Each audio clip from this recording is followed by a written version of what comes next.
Good morning दोस्तों।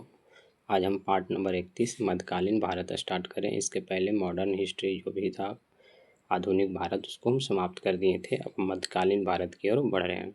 712 से 1707 ईस्वी तक चलेगा कौन? मध्यकालीन भारत। कहता है भारत पर अरबों का आक्रमण।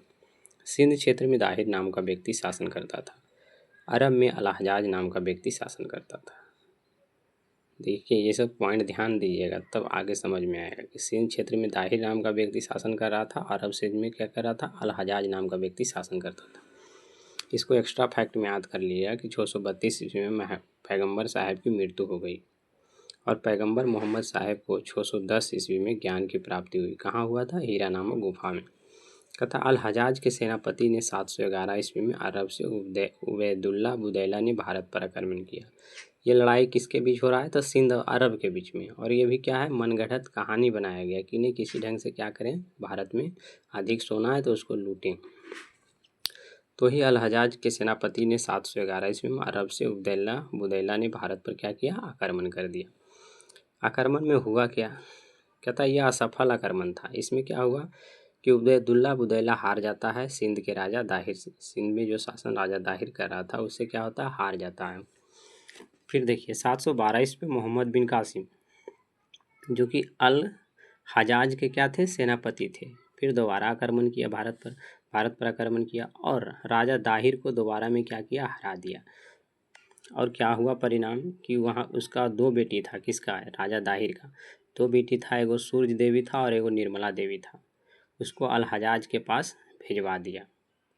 अल हजाज के पास क्या किया? भिजवा दिया साबुत के तौर पर कि नहीं हम वहाँ उसको क्या किए? हरा दिए।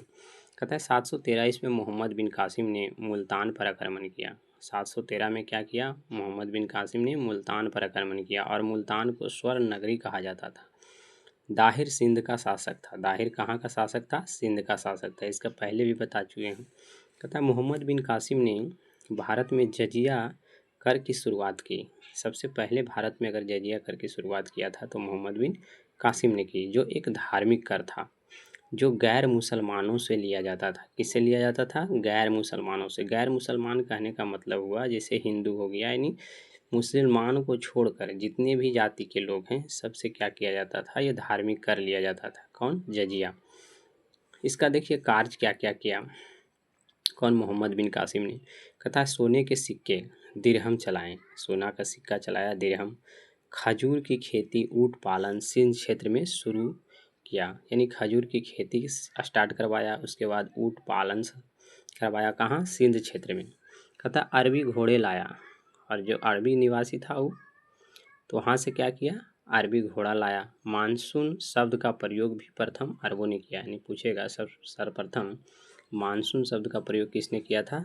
तो अरबों ने किया था। कहता 714 ईस्वी में मोहम्मद बिन कासिम की मृत्यु हो गई। 714 ईस्वी में क्या हुआ? मोहम्मद बिन कासिम की मृत्यु हो गई। कहता मोहम्मद बिन कासिम पर सूर्य देवी और निर्मला देवी ने अपनी आरजू लूटने का इल्ज़ाम लगाया था। देखिए क्या किया, ये कहानी समझिएगा ध्यान से कि जब मोहम्मद बिन कासिम जब आक्रमण करने के लिए गया था किस पर? राजा दाहिर पर। तो क्या हुआ कि राजा दाहिर को मोहम्मद बिन कासिम ने पराजित कर दिया और उनके दो बेटियां थे सूर्य देवी और निर्मला देवी, दोनों को उठा करके ले चला आया अल हजाज के पास और उसको सौंप दिया। लेकिन ये कुछ किया नहीं था, लेकिन झूठ का इल्ज़ाम लगा दिया। कौन? सूर्य देवी और निर्मला देवी ने कि हमारे आरजू को लूट लिया गया, मैंने हमारा इज्जत लूट लिया। और इसी के इल्ज़ाम में क्या किया? मोहम्मद बिन कासिम को मोहम्मद बिन कासिम ने बोला, मोहम्मद बिन कासिम पर इल्ज़ाम लगाया। किसने? अलजाज ने कि देखिए ऐसा ऐसा बात बोल रहा है, ये सही है कि गलत है, तुम इसका साबित करो। तो साबित में ही ऐसा कहा जाता है कि इन्होंने क्या किया था? अपना गर्दन को काट कर और अलजाज के को दे दिया था।